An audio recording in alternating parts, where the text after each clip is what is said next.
right, moving on with domain 4.7. Now we're going to go over efficiency and time saving. So really the benefits of automation and scripting.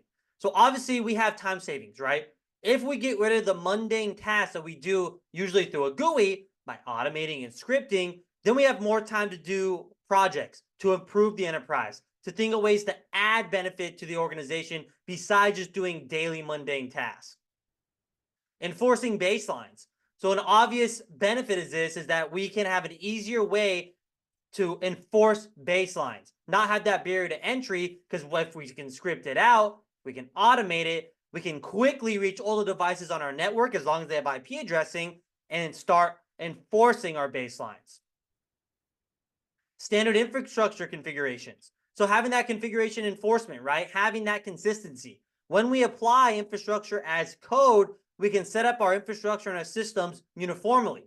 This is going to help us reduce the risk of security gaps and kind of allow us to inventory better when we're doing like risk assessment or asset inventories, right? Because if we say, hey, we have 200 Windows 10 machines, we just automated the patching of it, we know exactly how many machines we have patched and which ones aren't, and then we can just keep running that script and then deep dive in case we get an error. So we have more error-free deployments of our infrastructure components, and we significantly minimize vulnerabilities and configuration errors. We can scale in a secure manner.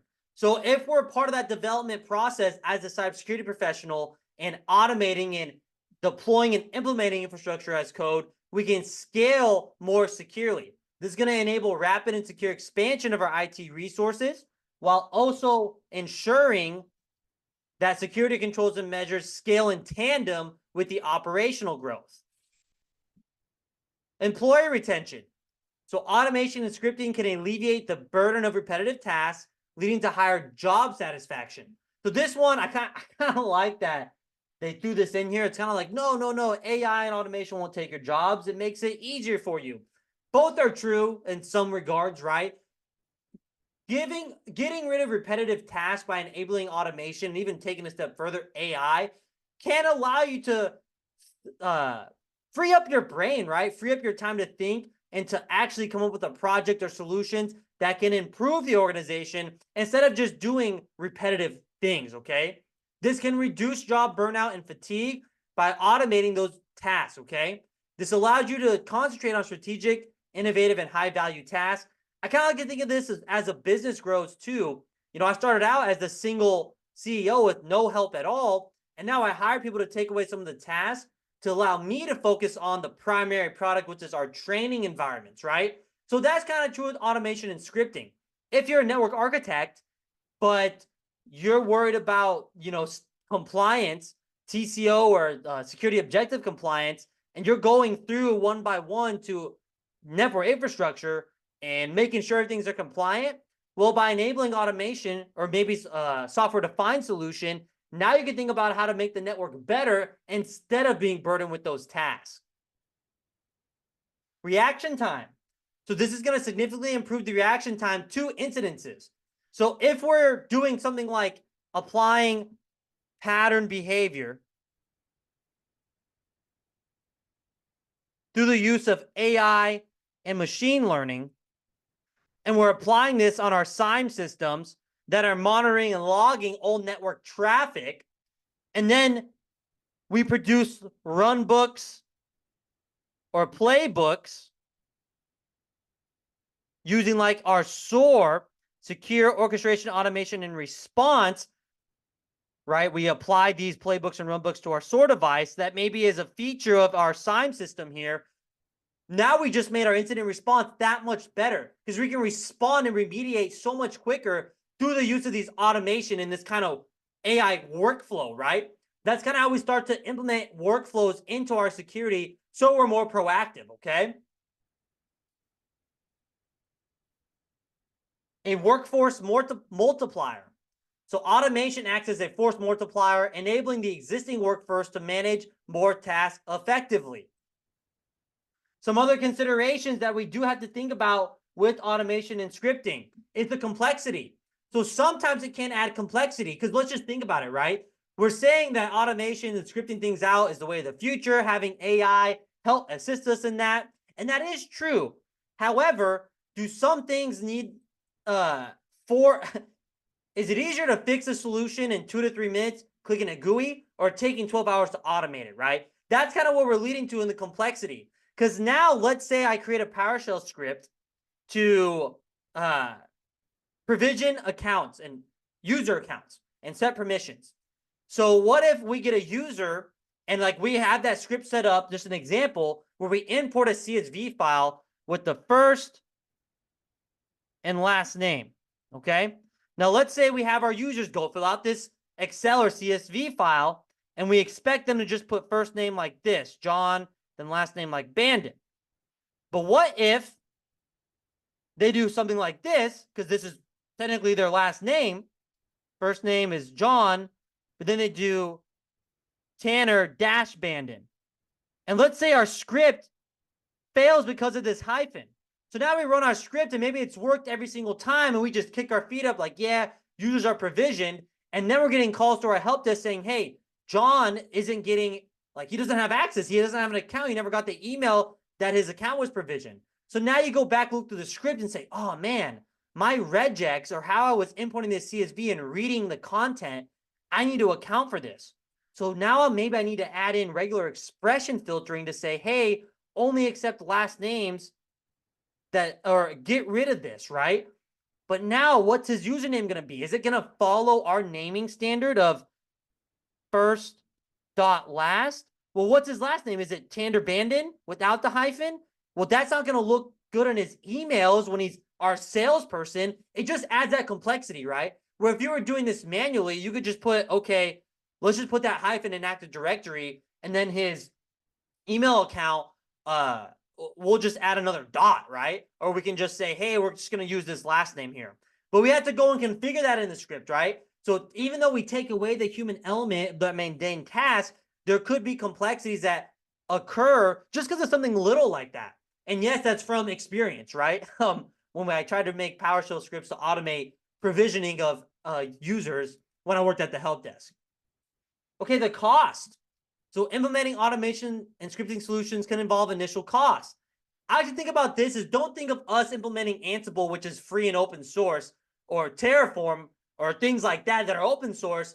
This is like us applying or buying and configuring DNA Center from Cisco, okay? There's a cost in that. Do we have to work with a VAR? Do we have to get Cisco TAC on the line to help us manage this? Do we got to work with our pre-sales and our post-sales engineers when this goes down? That's going to accrue cost, okay? Single points of failures. So if we rely too heavily, so let's say we rely too heavily on our automation and now we don't have either the personnel with the skills to fix it, or we don't know how to troubleshoot individually anymore because we're so used to our single pane of glass centralized systems that it becomes a single point of failure. So think about software-defined networking. If that DNA center, I got to keep saying this because by the time I post this on YouTube, it's called Cisco Catalyst Center now. But anyways, if that server goes down, because it's a physical appliance, now they do VMs on ESXi, but it's a physical appliance, well, guess what? Do our systems, can they still talk? Can our fabric underlay network infrastructure still talk? So there could be the possibility of you producing a single point of failure. Technical debt. So automation can lead to technical debt if not implemented with a long-term perspective. So what we mean by that is maybe we're so quick to start automating and scripting because we want to keep pace with technology that we don't architecture it out properly. We don't train our personnel properly. Maybe we implement it with the few engineers we had to consult and then they leave. And now if it breaks, we're, spending time trying to fix the automation. So we need to have forward thinking. And also backwards planning. And we need a strategic way to apply automation, not just do it just for the sake of doing it. Will it actually benefit the organization? If it does, what's the ROI? Is it going to reduce, time spent on mundane costs? And will we get a return on that? Will our employees say, oh, nice, now I'm going to spend my 8 hours creating new projects, new features, thinking of new ways to help the business? Or are they going to kick feet up? It's something you have to think about from the business perspective as well. And then ongoing support. So does our automation solution constantly get updated? And let me tell you, with the way agile frameworks and methodologies are used in every major company, yes. If you used Ansible last year, I guarantee you some of your modules are not going to be the same. There's going to be changes.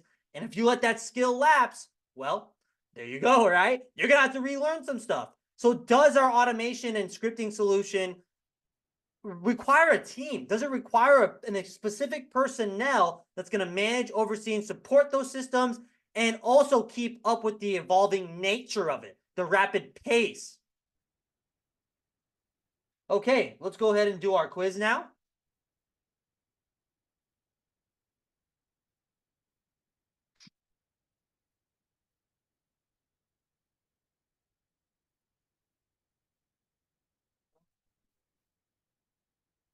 Okay, question 1.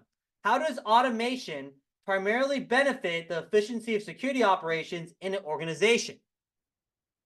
This is going to be by automating repetitive tasks and allowing security teams to focus on high priority issues or projects, right? Frees up time to say, all right, let's go and benefit the organization now. Question 2. What is a key advantage of using automation to enforce baselines and standard infrastructure configurations in an organization? That's going to be B, to ensure consistent and secure configuration across all devices, minimizing vulnerabilities. All right, question 3. Why is ongoing supportability an important consideration in the automation and orchestration of security operations? That's going to be C, to ensure that automation solutions remain effective, up to date, and aligned with evolving security landscapes. So again, that's it. Okay, we're going to use Terraform, but do these plugins work? Why are we using it, right? We're going to use Terraform because maybe we have a multi-cloud environment. Now we have to stay up to date. And are they aligned with the evolving security landscapes that we as an organization will have unique to us? In what way does automation act as a workforce multiplier in terms of reaction time to security incidences?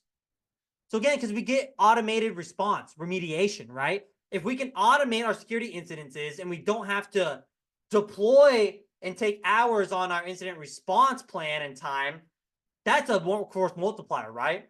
Because now we don't have to take stakeholders away from maybe what they were doing already. Maybe they're working on projects to do incident response if it's automatically remediated. Question 5. How does automation contribute to scaling security operations securely in an organization? That's going to be C, by enabling rapid and secure deployment of resources and services as per demand. Last question. What is a significant consideration when implementing automation in security operations to avoid creating a single point of failure? That's also going to be B, designing redundancy and failover mechanisms into the automation architecture.